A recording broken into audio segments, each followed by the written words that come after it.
Hello.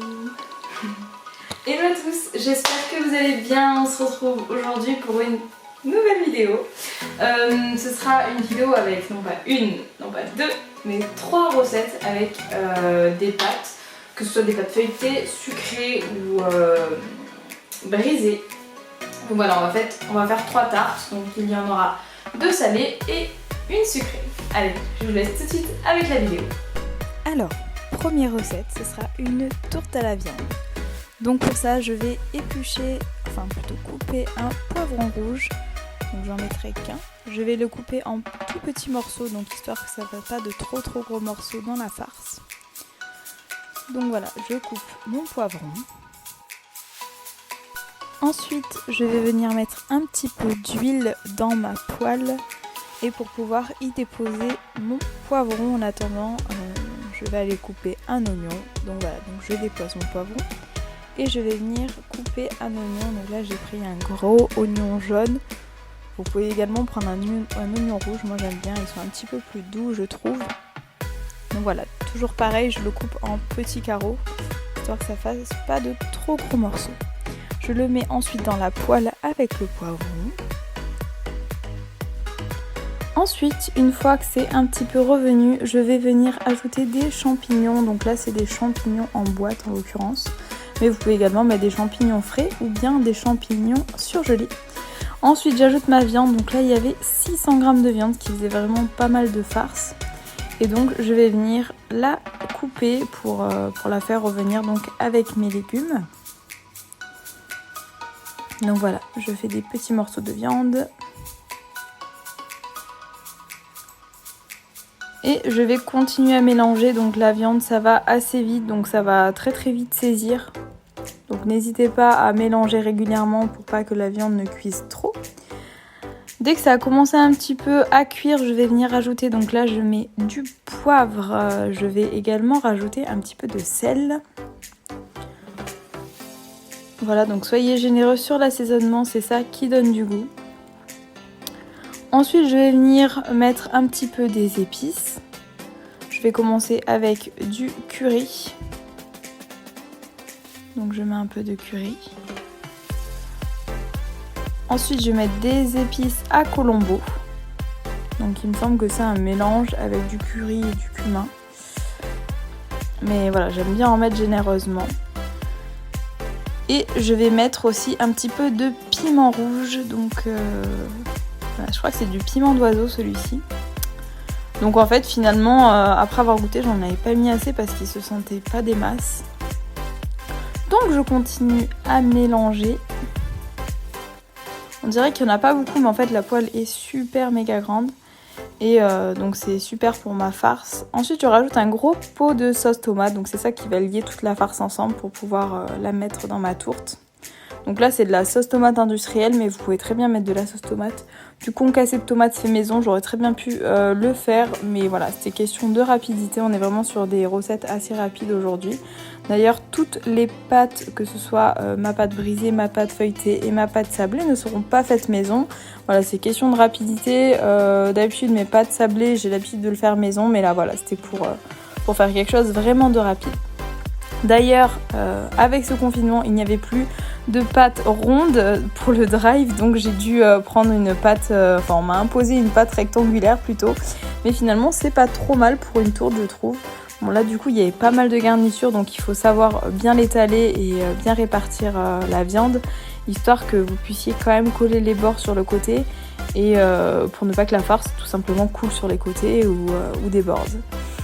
Donc j'étale bien, je laisse environ 1 cm, 1 cm et demi sur les côtés.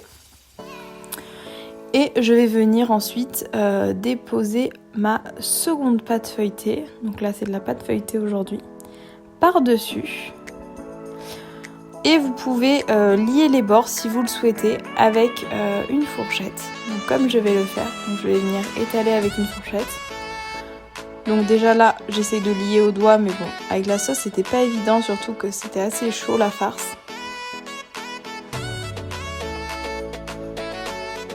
Je viens utiliser ma fourchette. Vous pouvez également prendre un pinceau et lier avec de l'eau ou du jaune d'œuf. Et aussi, vous pouvez mettre sur toute la pâte feuilletée le dessus un jaune d'œuf qui permet de faire briller la pâte. Donc ce que je n'ai pas fait, mais c'était très bon quand même. Et donc voilà la tourte qui est terminée. Et dans l'assiette ça donne ça et c'était vraiment trop bon. On a mangé ça avec une salade donc ça m'a fait en tout 6 parts. Pour la seconde recette, on va partir sur une tarte poireau roquefort champignons. Et c'était juste excellent et très rapide à faire. Donc je vais commencer par couper mes poireaux. Donc là j'en avais 5. Donc c'était pas énorme, sachant que je ne garde pas le vert du poireau. En fait, je vais juste prendre le blanc. Le vert, vous pouvez vous le garder pour faire une soupe, ce que j'ai déjà fait d'ailleurs. Donc là, je viens tout mettre dans une passoire, puisque je vais devoir laver mes poireaux parce qu'il y a plein de terre dedans. Avec, je vais venir couper un oignon, voilà, histoire de donner un petit peu plus de goût. Et donc dans mon lavabo, je vais venir bien rincer, mais très bien rincer. Donc je vous conseille de vider en fait le poireau, de faire des petits tronçons, comme je le fais, pour pouvoir vraiment enlever toute la terre et bien laver votre légume.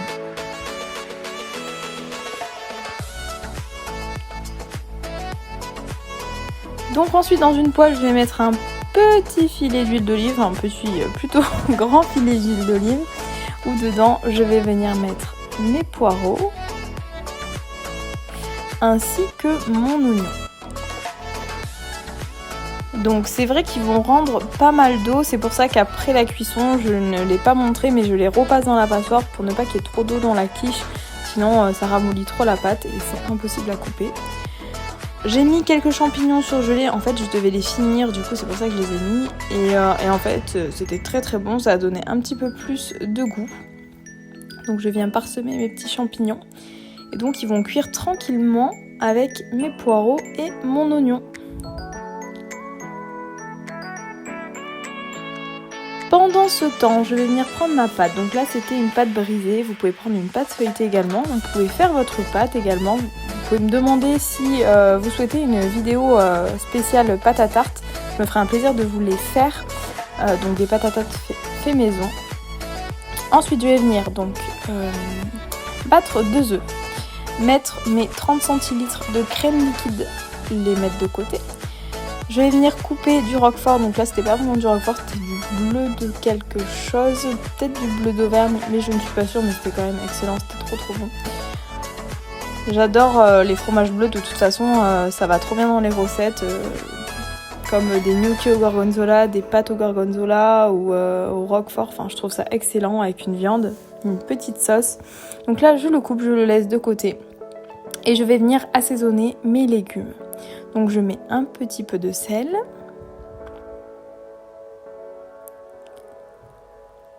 Un petit peu de poivre, histoire de relever un petit peu.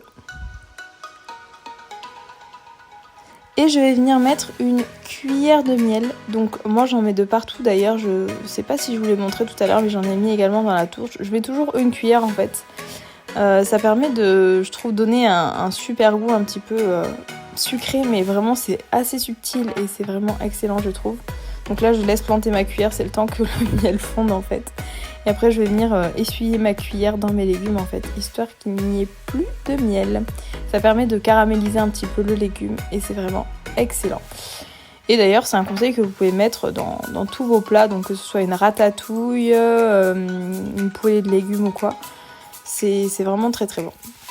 Ensuite, je vais venir donc prendre ma tarte, ma pâte à tarte que j'avais préparée au préalable et ensuite je vais venir mettre ma garniture dessus. Vous voyez, ça en fait pas mal, 5 poireaux ça commence à faire pas mal en quantité.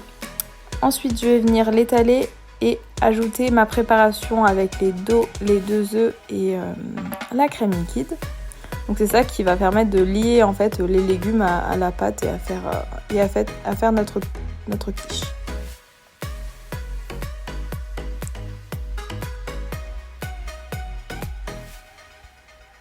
Donc voilà, comme je vous disais, après avoir bien mélangé, je vais ajouter mon mélange. Alors il n'était pas très liquide, si vous voulez un appareil un petit peu plus liquide, vous pouvez rajouter du lait.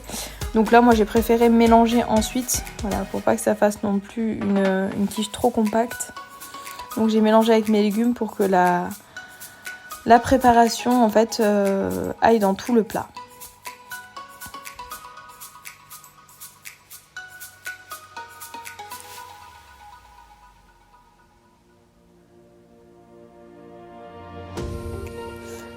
Voilà, donc une fois mélangé, je vais m'occuper du fromage, donc je vais en parsemer de partout. Et en fait, finalement, j'ai mis le fromage entier et c'était suffisant et il n'y en avait pas trop quoi. Donc là, je répartis un petit peu de partout. J'ai fait des petites miettes pour finir.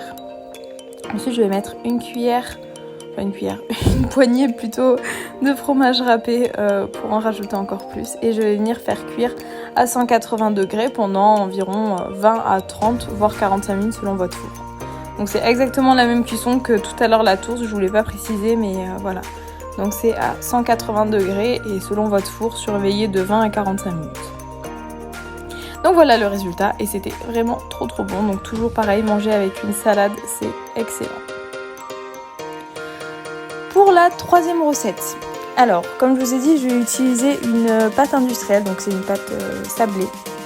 Et franchement, je trouve pas ça excellent du tout. je trouve même pas ça très bon. Et voilà, à refaire en plus c'est super rapide à faire une pâte, je le ferai moi-même. Donc là c'était vraiment la solution de facilité et de rapidité, mais finalement, quitte à avoir un meilleur goût et perdre 5 minutes, je préférerais la faire moi-même. Donc voilà, je prépare ma pâte, je la mets dans mon moule et je vais venir la mettre au four à 180 degrés, environ une dizaine à quinzaine de minutes.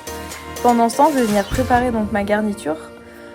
Je vais venir mettre de la crème liquide, donc environ 20 à 25 centilitres. Je la fais chauffer au micro-ondes. Pendant ce temps, je vais venir couper tous mes morceaux de chocolat, les mettre dans mon bol en inox. Et voilà, dès que ma crème en fait a bouilli, je vais venir mélanger avec mon chocolat et vous allez vous retrouver avec une crème au chocolat. Donc il faut attendre un petit peu avant que le chocolat fonde.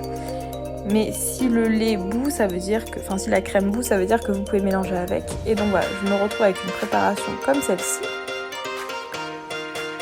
Ensuite, pour tout lier et pour que ce ne soit pas trop liquide, je vais venir prendre un œuf. Voilà, donc c'est la préparation terminée. Je vais venir prendre un œuf et le battre, donc dans un récipient à côté. Parce que c'est un peu plus dur de battre directement dans le chocolat. Donc je préfère le faire avant. Vous prenez une fourchette dans un petit bol. Hop, je bats comme si j'allais faire une omelette. Et je vais venir le mettre dans ma préparation crème chocolat.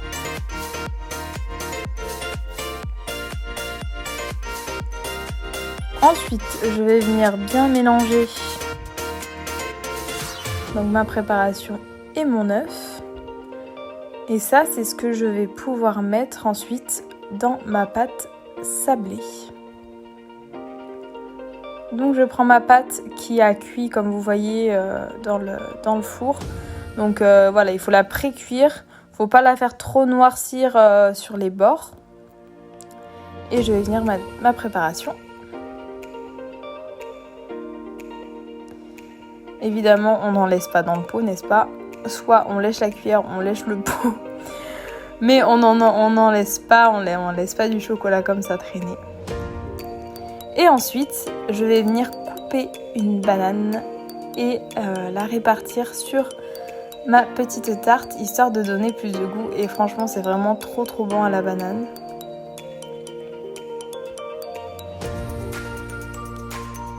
Voilà donc le résultat non cuit. Ensuite je le mets au four à 180 degrés. Ça cuit une quinzaine de minutes. Voilà, histoire que les bords soient un petit peu cuits. Et je vous conseille de mettre un sirop de caramel beurre salé. On a essayé, c'était vraiment excellent. Donc j'espère que cette vidéo vous aura plu et je vous dis à la prochaine pour une prochaine vidéo.